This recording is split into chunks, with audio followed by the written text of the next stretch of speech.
নমস্কাৰ বন্ধু বান্ধৱীসকল, আপোনালোকক মোৰ অন্য এটা ভিডিঅ'লৈ স্বাগতম জনাইছোঁ। আজি মই লাই শাক আৰু শিঙি মাছৰ খাৰ বনাইছিলোঁ।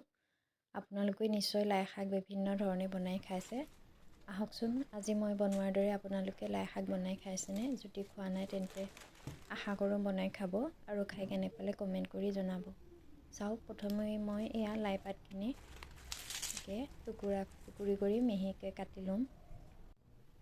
এয়া চাওক, লাই শাকখিনি মই কাটি ল'লোঁ। এতিয়া শিঙি মাছ কেইটামান মই বাছি লৈছোঁ আৰু খাৰত দিবৰ বাবে ইয়াত পিঁয়াজ, কেঁচা জলকীয়া, ধনিয়া পাত, পিঠাগুড়ি আৰু বেকিং ছ'ডা লৈছোঁ। এয়া আদা নহৰু পেষ্ট বনাই লৈছোঁ। এইখিনি মই খুন্দনাত একেবাৰে মিহি কৰি খুন্দা নাই, অলপ ডাঙৰকৈ থেতেলাই লৈছোঁ। এফালে কেৰাহীখন গৰম কৰি তাতে অকণমান মিঠাতেল দিছোঁ মাছখিনি ফ্ৰাই কৰিবৰ বাবে।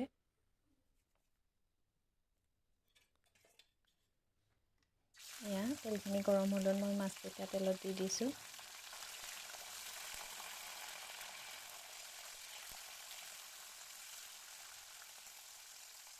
আপোনালোকে মাছ নিদিয়াকৈ এনেদৰে খাৰ বনাই খাব পাৰে। মাছ দিলে বেছি টেষ্টি হয়, সেইবাবে মই মাছকেইটা ফ্ৰাই কৰি লৈছোঁ লাই শাকৰ খাৰত দিম বুলি।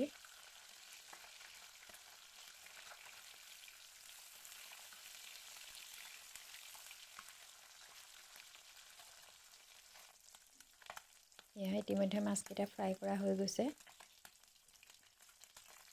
এতিয়া মই এখন প্লেটলৈ মাছকেইটা কাঢ়িছোঁ।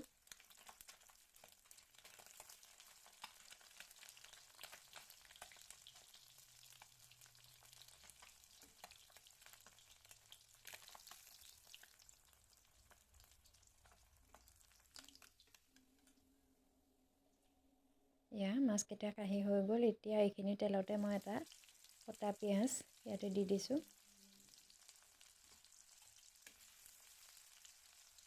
পিঁয়াজখিনি দিয়াৰ পিছত ভালদৰে লৰাই আদা নহৰু পেষ্টখিনি ইয়াতে এতিয়া দি দিছোঁ। আদা নহৰু পেষ্ট দিয়াৰ পিছত লৰাই দিলোঁ।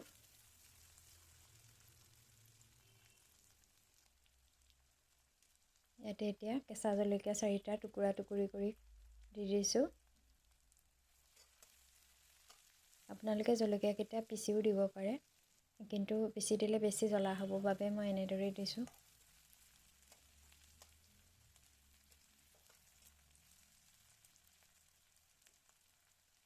এয়া ইতিমধ্যে তেলখিনি পকি গৈছে। ইয়াতে মই এতিয়া কাটি ৰখা লাই শাকখিনি দি দিছোঁ।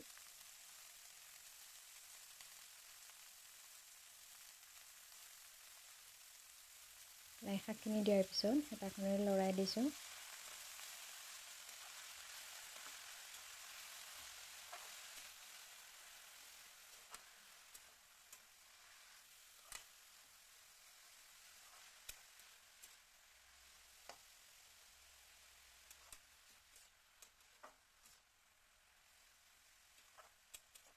এতিয়া মই ইয়াতে সোৱাদ অনুসৰি অকণমান নিমখ দিম।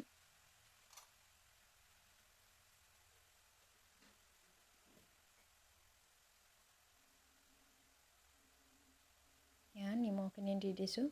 ইয়াতে আধা চামুচ হালধি মই দিম। যদি আপোনালোকে খাৰ খায় তেতিয়া কিছুমানে হালধি নিদিয়ে। মই ইয়াতে মাছ দিম বাবে হালধি দিছোঁ, কিন্তু আপোনালোকে ইচ্ছা কৰিলে দিবও পাৰে, নিদিলেও কোনো কথা নাই, খাবলৈ ভালেই হয়। এয়া নিমখ হালধি দিয়াৰ পিছত মই ভালদৰে লৰাই দিলোঁ। এতিয়া চাওক, শাকখিনিৰ পৰা অলপ কৰি পানী ওলাইছে।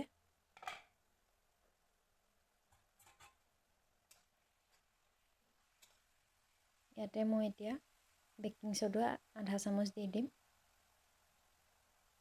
ছ'ডাখিনি দিয়াৰ পিছত ভালদৰে লৰাই এইখিনি মিক্স কৰি দিছোঁ।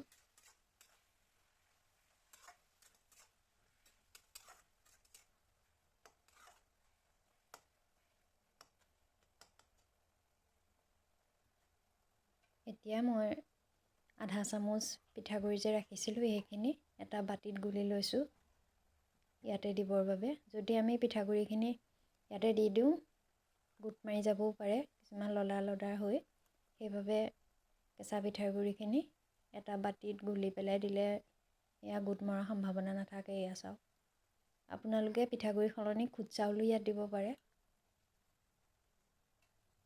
পিঠাগুড়িখিনি গুলি দি দিয়াৰ পিছত ভালদৰে লৰাই এইখিনি মিক্স কৰি দিছোঁ। কালাৰটো বৰ ধুনীয়া আহিছে চাওকচোন।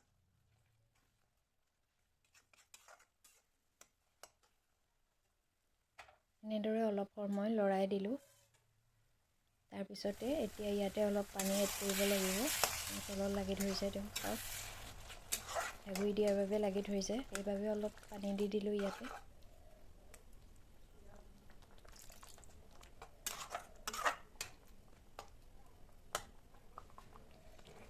পানীখিনি দিয়াৰ পিছত ভালদৰে উতলিব দিছোঁ।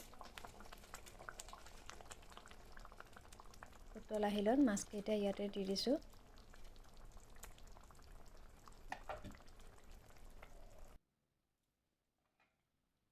এতিয়া এখন ঢাকনিৰে ঢাকি দিছোঁ ভালদৰে সিজিবৰ বাবে।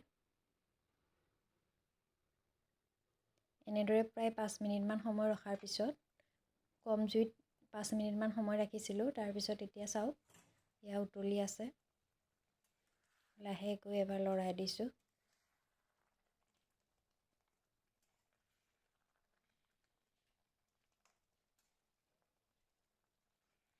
আৰু অলপ সময় এয়া উতলিবলৈ দিম।